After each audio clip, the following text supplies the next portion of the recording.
Hello दोस्तों, स्वागत है आपका आपके अपने YouTube चैनल केमिस्ट्री विद तेजी सर पर।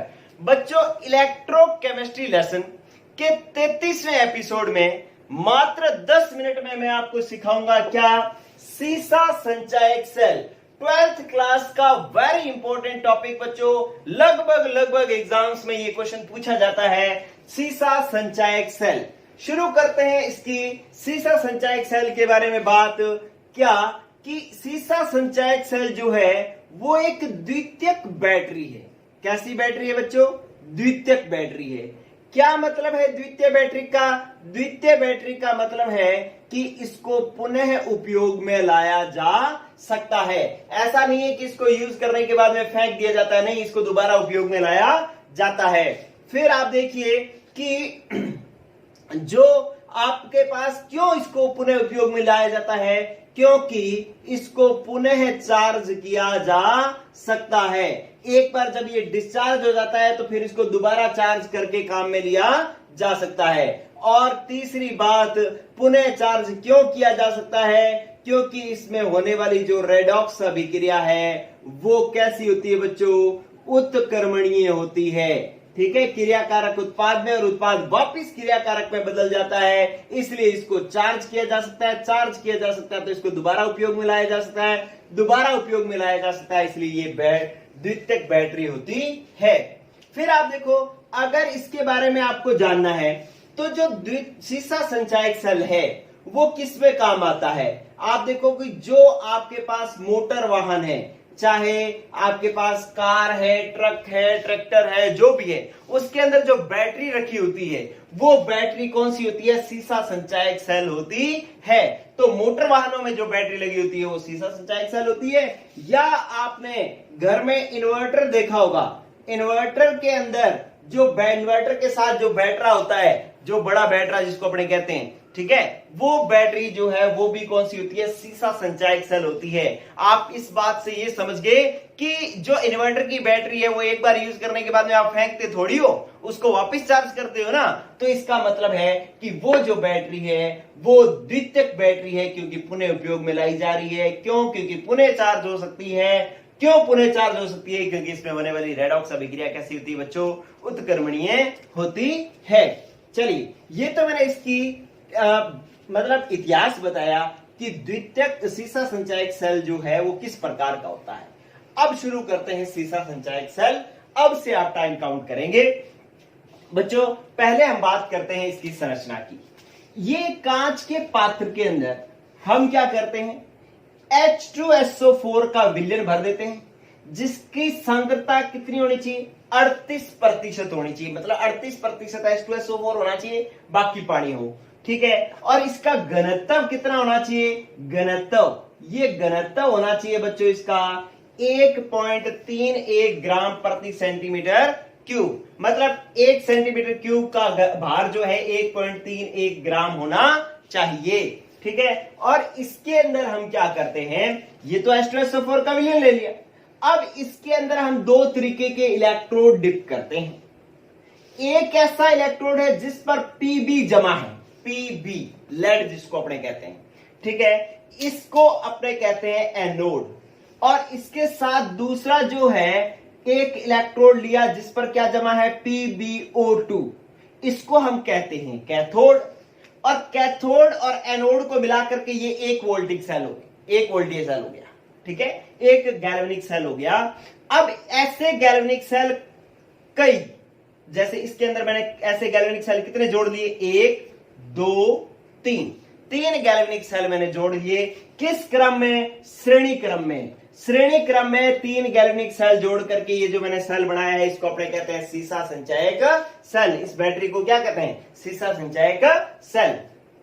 अब इसके अंदर जो एनोड है उस पर पीबी जमा होता है और कैथोड पर PbO2 जमा होता है। इस तरीके से यहां पर तो मैंने 3 सेल जोड़े हैं, आप 3 से 6 तक सेल जोड़ सकते हो।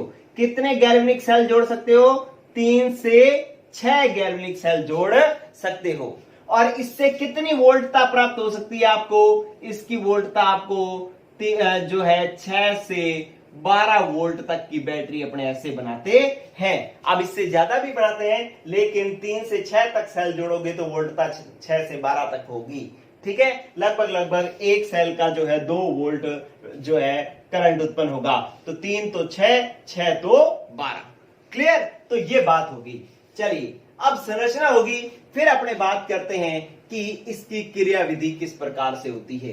क्रियाविधि इसकी 2 प्रकार की होगी। कौन कौन सी? एक तो क्रियाविधि होगी बच्चों जब ये चार्ज होगा और हम इससे विद्युत ऊर्जा ले रहे होंगे। ठीक है, मतलब चार्ज होगा और धीरे धीरे क्या हो रहा होगा? डिस्चार्ज। ठीक है, जब लाइट नहीं होती तो इन्वर्टर जो है वो करंट दे रहा होता है बैटरी से, तो उस समय की बात हम कर रहे हैं जब इन्वर्टर जो है लाइट दे रहा है। तो इसका मतलब है कि जब इन्वर्टर लाइट देगा तो धीरे धीरे क्या होगा? डिस्चार्ज। तो इसका मतलब है कि पहले तरीके की क्रियाविधि अपने पढ़ते हैं कौन सी? डिस्चार्ज होते समय की अभिक्रियाएं, या डिस्चार्ज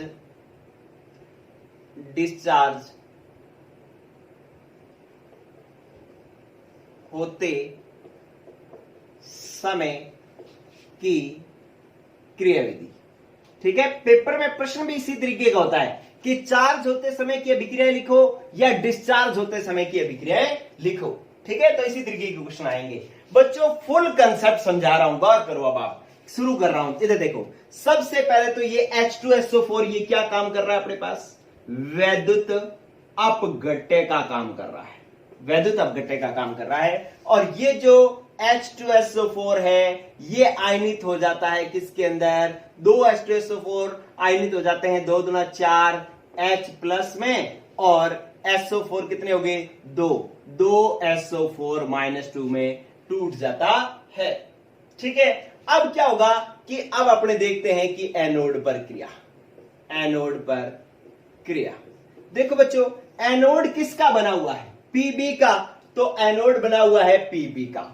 और आप लोगों को यह भी पता है कि जो अपने पास पीबी होता है, ये एनोड जो होता है उस पर ऑक्सीकरण अभिक्रिया होती है, और ऑक्सीकरण अभिक्रिया में इलेक्ट्रॉन त्यागे जाते हैं। ठीक है, मैं एक बार आपको पहले अभिक्रिया समझा रहा हूं। अगर पीबी इलेक्ट्रॉन त्यागेगा, 2 इलेक्ट्रॉन अगर ये त्याग दे तो क्या बन जाएगा बच्चों? Pb+2। कोई दिक्कत? ठीक है, क्या हो गया कि पीबी ने 2 इलेक्ट्रॉन त्यागे तो ऑक्सीकरण होगा, एनोड पर ऑक्सीकरण होगा, ऑक्सीकरण में इलेक्ट्रॉन त्यागे जाएंगे, इसलिए मैंने इलेक्ट्रॉन त्याग दिए और क्या बन गया? Pb+2। अब इस पर क्या होगा कि यहां जो विलयन में SO4 - 2 पड़ा है वो विलयन से एक SO4 - 2 आएगा, और इस Pb+2 से जुड़ करके क्या बन जाएगा? Pb+2 और SO4 - 2 मिलकर के बन जाएंगे PbSO4। ठीक है, तो आप पहले तो अलग देख लो, अलग अलग क्या बात बनी कि एनोड पर ऑक्सीकरण होना था, एनोड पीबी का था, पीबी ने इलेक्ट्रॉन त्यागे और Pb+2 बन गया, और इस +2 से विलयन में से SO4 - 2 आकर के जमा हो गया और ये बन गया PbSO4। एनोड पर बन गया PbSO4। चलिए बच्चों अब बात करते हैं अपने कैथोड की। कैथोड पर क्रिया। कैथोड पर क्या क्रिया होती है? कैथोड पर क्या होता है बच्चों? अपचयन। अपचयन में क्या होता है? इलेक्ट्रॉन ग्रहण होते हैं। ठीक है, तो आपके पास कैथोड बना किसका हुआ है? PbO2 का। किसका बना हुआ है? PbO2 का। तो आपके पास कैथोड पर इस प्रकार से अभिक्रिया होगी कि PbO2 जो है वो पहले तो 2 इलेक्ट्रॉन ग्रहण करेगा। ग्रहण करेगा तो अब पहले इस बात को समझिए, क्या बन रहा है कि आपके पास ये जो कैथोड वाली अभिक्रिया ने, ये बहुत गौर से समझनी है आपने। ठीक है, थोड़ा सा मैं इसको इधर लिख रहा हूं। PbO2 इसने 2 इलेक्ट्रॉन ग्रहण किए, तो मैं ये कह रहा हूं बच्चों कि जब ये 2 इलेक्ट्रॉन ग्रहण करता है ना तो Pb+2 बन जाता है। Pb+2 बन जाता है, और प्लस के अंदर जो हमारे पास O-2 था वो जो है ये, क्योंकि PbO2 को तोड़ो तो ये किस तरीके से टूटेगा? ये टूटेगा, आपने पहले लिखा Pb फिर लिखा O। अब ये वाली संयोजकता इस पर आती है तो Pb+2 हो गया, और इस पर माइनस आएगा कितना? जितना Pb के पैरों में लिखा हुआ है, कुछ लिखा हुआ तो -1। क्या ये सही तोड़ा है अपनों ने? नहीं, क्योंकि जो O होता है वो तो -2 होता है। -2 होता है, यहां पर जो हमने तोड़ा उसमें -1 आया है, तो इस -1 को -2 को करने के लिए मैं इसको 2 से गुणा करूंगा। ये कहेगा कि अगर तेरे को 2 से गुणा किया तो मेरे को भी करना पड़ेगा, तो इसको 2 से गुणा करोगे तो 2 दूनी 4, तो ये हो गया बच्चों 4 Pb+4। अब Pb+4 जो 2 इलेक्ट्रॉन ग्रहण कर लेगा तो क्या बनेगा Pb+2। कंसेप्ट समझा रहा हूं, याद करने में तो कोई दिक्कत नहीं है, कंसेप्ट समझने बच्चों। क्या है कि जो PbO2 को आप पहले तोड़ो, PbO2 को मैंने तोड़ा, पहले लिखा Pb फिर लिखा O। अब ये वाली संख्या इस पर यहां हो जाएगा +2 और यहां हो जाएगा -1। मेरे को पता है कि यार ये -1 तो गलत है, यहां पर तो -2 होना चाहिए। -1 को -2 करने के लिए मैं इसको 2 से गुणा करूंगा, तो इसको 2 से गुणा करूंगा तो ये कहेगा मेरे को भी 2 से गुणा करो, तो ये कितना आ जाएगा 4+। अब कैथोड पर अपचयन हो रहा है तो Pb+4 2 इलेक्ट्रॉन ग्रहण करेगा और Pb+2 में बदल जाएगा और ये O-2 जो है वो अलग हो जाएगा, तो ये हो गया O-2। ठीक है, अब क्या होगा बच्चों कि इस पर भी कैथोड पर भी अब विलयन में से क्या बच गया, एक SO4 इधर आ गया, तो एक तो SO4 बल पड़ा है, SO4-2, एक ये 4H+ है, 4H+। ठीक है, तो अब क्या होगा कि अपने पास जो ये SO4-2 है वो इस Pb+2 से अभिक्रिया करके क्या बना लेगा PbSO4। ठीक है, और जो 4H+ है वो O-2 से, कितने O थे 2, तो 2O-2 से अभिक्रिया करके क्या बना लेंगे 4H जो है 2O से अभिक्रिया करके 2H2O बना लेंगे। ठीक है बच्चों, तो इस तरीके से ये अभिक्रिया होगी। अगर मैं इसको यहां पर ब्रैकेट में लिख देता हूं तो आपको फिर और ज्यादा समझ में आ जाएगा O-2। ठीक है, तो अभी PbO2 में Pb+4 था, 2 इलेक्ट्रॉन ग्रहण किए, Pb+2 बन गया और Pb+2 ने SO4 को लेकर के PbSO4 बना लिया और ये जो O-2 थे, 2 O-2 जो थे वो 4H+ से जुड़ करके 2H2O बना लिया, तो ये अपने पास कैथोड पर अभिक्रिया हो गई। अब मैं अगर इसकी नेट सेल अभिक्रिया देखना चाहूं, नेट सेल अभिक्रिया, तो नेट सेल अभिक्रिया में इन दोनों को जोड़ना पड़ेगा, कैथोड और एनोड की अभिक्रियाओं को क्या करना पड़ेगा, अपने को जोड़ना पड़ेगा। तो नेट सेल अभिक्रिया कैसे बनेगी बच्चों कि आप क्या करो कि जो अपोजिट है और समान है उनको काट दो। ये क्या था, 2 इलेक्ट्रॉन इधर है, 2 इलेक्ट्रॉन इधर है, तो इन दोनों को काट दो बच्चों। क्या होएगा, इलेक्ट्रॉन इलेक्ट्रॉन से कट जाएंगे, ये हो जाएगा 2 इलेक्ट्रॉन से कैंसिल। ठीक है, और क्या कैंसिल हो सकता है, और अपने पास कुछ भी कैंसिल नहीं होगा। ठीक है, तो बाकी जो बचे हुए हैं उनको लिख डालो। क्या कि आप एक तो लिखो, क्या बच गया Pb, तो एक तो आप लिखो Pb, यहां से बचा Pb और यहां से क्या बचा PbO2 और यहां से एक SO4, यहां से 2 SO4। ठीक है, तो एक तो बच गया अपने पास 2 SO4-2 और ये है 4H+। ठीक है, ये इधर क्रिया कारकों में जो जो बच गया था वो मैंने सारा उतार दिया।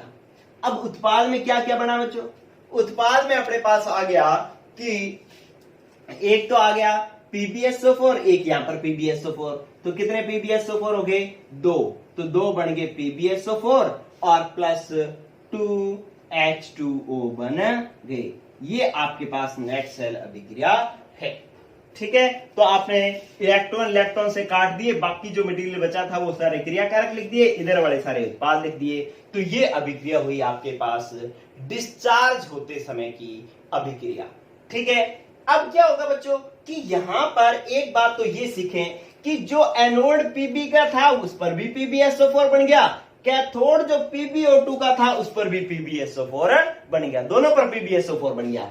इस क्रिया को हम सल्फेटीकरण कहते हैं, क्योंकि SO4 क्या होता है सल्फेट, तो इसको हम कहते हैं सल्फेटीकरण, क्योंकि एनोड पर भी सल्फेट बन रहा है और कैथोड पर भी सल्फेट बन रहा है, इसलिए हम इसको सल्फेटीकरण कहते हैं। तो ये तो होगी आपके पास डिस्चार्ज होते समय की अभिक्रियाएं। कंसेप्ट समझ में आ गया, एनोड पर ऑक्सीकरण, कैथोड पर अपचयन किस तरीके से हो रहा है ये मैंने आपको फुल डिटेल बता दी। चलिए, अब क्या होगा बच्चों कि इसके अंदर एक पॉइंट नोट करो आप, क्या कि इसके अंदर जल बढ़े जा रहा है, H2O बढ़े जा रहा है। H2O बढ़े जा रहा है तो ये इसकी सांद्रता को कम कर देगा। भाई H2SO4 38% था, जल ज्यादा बन गया, H2SO4 टूट करके कैथोड और एनोड पर जमा हो गया, तो H2SO4 की सांद्रता क्या होगी, सांद्रता हो जाएगी कम। ठीक है, घनत्व जो 1.31 था उसमें जब जल बढ़ जाएगा तो इसका घनत्व भी क्या होगा, घटेगा, और जब इसका घनत्व घट करके 1.31 ग्राम से 1.20 ग्राम प्रति सेंटीमीटर क्यूब हो जाएगा ना बच्चों, फिर इन्वर्टर टू टू टू करने लग जाएगा, डिस्चार्ज हो गया है, ये आपको मैसेज देने लग जाएगा। ठीक है, कि इसका सांद्रता घट जाए और घनत्व जो है 1.31 ग्राम प्रति सेंटीमीटर क्यूब से घट करके 1.20 ग्राम प्रति सेंटीमीटर क्यूब हो जाए, तो चार्ज जो है, सेल जो है आपका क्या हो जाएगा, डिस्चार्ज। इसका मतलब है अब आपको क्या करना पड़ेगा, इसको चार्ज करने की जरूरत पड़ेगी। ठीक है बच्चों, अब जब अपने चार्ज करेंगे ना, तो गौर करना, जब चार्ज करेंगे तो जो एनोड चार्ज होते टाइम जो एनोड है वो कैथोड का काम करने लग जाएगा, क्योंकि इसको चार्ज करने के लिए जिस दिशा में ये धारा दे रहा था उसकी विपरीत दिशा में इसके अंदर जो है अपने पास क्या करना पड़ेगा, इसके अंदर विद्युत धारा प्रवाहित करनी पड़ेगी, इसकी विपरीत दिशा में। अभी तो जब डिस्चार्ज होते समय तो ये किसके रूप में काम करता है, वैद्युत रासायनिक सेल की तरह काम करता होता है, वैद्युत रासायनिक सेल के रूप में काम कर रहा होता है। मतलब हम रासायनिक ऊर्जा को विद्युत ऊर्जा में बदल रहे होते हैं। इस एंड में यहां पर तार लगा दो, यहां पर तार लगा दो, बीच में बल्ब लगा दो, तो वो बल्ब जल रहा होता है। ठीक है, तो इसका मतलब है कि रासायनिक ऊर्जा विद्युत ऊर्जा में बदल रही होती है। इस डिस्चार्ज होते समय ये किसका काम कर रहा होता है, वैद्युत रासायनिक सेल का काम कर रहा होता है। लेकिन जब ये पूर्णतः डिस्चार्ज हो जाता है तब हम क्या करते हैं, इसकी विपरीत दिशा में जो एनोड है उसको कैथोड बना देंगे, कैथोड को एनोड बना देंगे और उसके अंदर धारा प्रवाहित करेंगे। धारा प्रवाहित करने से ये वापस क्या हो जाएगा, चार्ज हो जाएगा। ठीक है, अब चार्ज होने का मतलब क्या है, चार्ज होने का मतलब है इसका घनत्व वापस बढ़े, मतलब इसकी सांद्रता वापस बढ़े और इसका घनत्व वापस बढ़े, तो ये वापस बढ़ जाएगा तो फिर चार्ज हो जाएगा, चार्ज हो जाएगा तो फिर अपने इसको उपयोग में ले लेंगे। ठीक है, तो अब हम समझेंगे कि जब ये चार्ज हो रहा होगा तब ये किस तरीके से कार्य करेगा। चलो बच्चों, अपने बात करते हैं इसके चार्ज होते समय की अभिक्रियाएं। चलो ये साफ कर दूं मैं, अब चित्र में कर देता हूं साफ, क्योंकि आप इसका स्क्रीनशॉट ले लेना बच्चों। बहुत सुंदर डायग्राम बनाया है मैंने, अपना मतलब पूरी कोशिश की है। डायग्राम मैं सुंदर नहीं बनाता हूं अक्सर, लेकिन अभी मैंने कोशिश करके साफ बनाने की कोशिश की है। चलिए अब आप देखो कि ये चीज यहां तो हमने पहले तो डिस्चार्ज होते समय की अभिक्रियाएं लिख ली हैं। अब अपने अभिक्रिया लिखेंगे किसकी, चार्ज होते समय की। जब ये डिस्चार्ज हो जाएगा तो हमें दूसरा क्या करना पड़ेगा, इसको चार्ज। तो बात आती है चार्ज होते समय की अभिक्रियाएं। ठीक है, तो आप एक बात समझें कि एक तो हम जब इसको चार्ज कर रहे होते हैं तो उस समय इसके अंदर विपरीत दिशा में धारा प्रवाहित करते हैं। एक बात तो ये नोट करो आप। ठीक है, विपरीत दिशा में, विपरीत दिशा का मतलब है अब एनोड कैथोड बना देंगे, कैथोड जो है एनोड बना देंगे, तो विपरीत दिशा में धारा प्रवाहित करेंगे। एक बात। दूसरी बात कि ये किसके रूप में काम कर रहा होगा, वैद्युत अपघटनी सेल के रूप में काम कर रहा होगा, वैद्युत अपघटनी सेल के रूप में। जब ये चार्ज होता है, जब डिस्चार्ज होता है तब तो वैद्युत रासायनिक सेल के रूप में काम करता है, जब ये चार्ज होता है तो विद्युत अपघटनी सेल के रूप में काम कर रहा होता है। ये दो बातें आपको ध्यान रखनी है। ठीक है, अब अभिक्रियाएं क्या होंगी ये तो आपको याद करने की जरूरत ही नहीं है। ठीक है, ये दो पॉइंट आप ध्यान रखो और डिस्चार्ज होते समय की अभिक्रियाएं लिखो। तो पहला ये जो पॉइंट है ना, इस पॉइंट को मैं यहां पर बनाता हूं। इधर देखो, एनोड अब किसके रूप में काम कर रहेगा, कैथोड पर, कैथोड पर क्रिया। ठीक है, अब इस एनोड को कैथोड बना देंगे और इस पर क्या क्रिया होगी, इस पर अब अपचयन होगा। अपचयन में क्या होता है, इलेक्ट्रॉन ग्रहण होते हैं। तो आप क्या करो बच्चों, आपको याद नहीं करना, आपने क्या करना है, इसी अभिक्रिया को उलट करके लिख देना है, इसी अभिक्रिया को उलट करके लिख देना है। तो आपके पास कैथोड एनोड कैथोड बन गया है और जो PbSO4 था वो अब अपचयन होगा, अपचयन होगा तो इलेक्ट्रॉन ग्रहण होंगे और ये बन जाएगा Pb और SO4 -2 बन जाएगा, Pb और SO4 -2 बन जाएगा। मतलब इसी रिएक्शन को आपने उलट करके लिख दिया। ठीक है, तो इसका मतलब है आपको याद नहीं करना, बस बात को समझना ही है। ठीक है, कि करना कैसे होता है। अब कैथोड जो है वो किसका काम करेगा, एनोड का।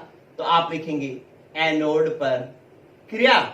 एनोड पर क्या क्रिया होगी, एनोड पर ऑक्सीकरण होगा, ऑक्सीकरण में इलेक्ट्रॉन त्यागे जाएंगे। तो इसका मतलब अगर मैं इस अभिक्रिया को उलट करके लिख दूंगा तो ये इलेक्ट्रॉन त्याग रहा होगा। देखो कैसे उलट करके लिखूं कि आपके पास था PbSO4 और ये क्या कर रहा है, 2H2O से जुड़ रहा है और क्या बन रहा है, आपके पास बन रहा है PbO2 प्लस क्या आया 4H प्लस और प्लस SO4 -2 और प्लस इसने 2 इलेक्ट्रॉन त्याग दिए, ये वाले 2 इलेक्ट्रॉन। अब इधर की तरफ ये 2 इलेक्ट्रॉन लिखा है, इसका मतलब इसने क्या कर दिया, 2 इलेक्ट्रॉन त्याग दिए। चलिए अब इसकी अपने करेंगे नेट सेल अभिक्रिया। नेट सेल अभिक्रिया लिखते हैं। अब नेट सेल अभिक्रिया लिखते हैं तो वापस वही बात कि जो समान है और विपरीत दिशाओं में उनको काट दो, कि ये 2 इलेक्ट्रॉन है इधर और इधर भी 2 इलेक्ट्रॉन है, तो दोनों को क्या कर दो, तो काट दो। अब जो बचा है उनको लिख डालो।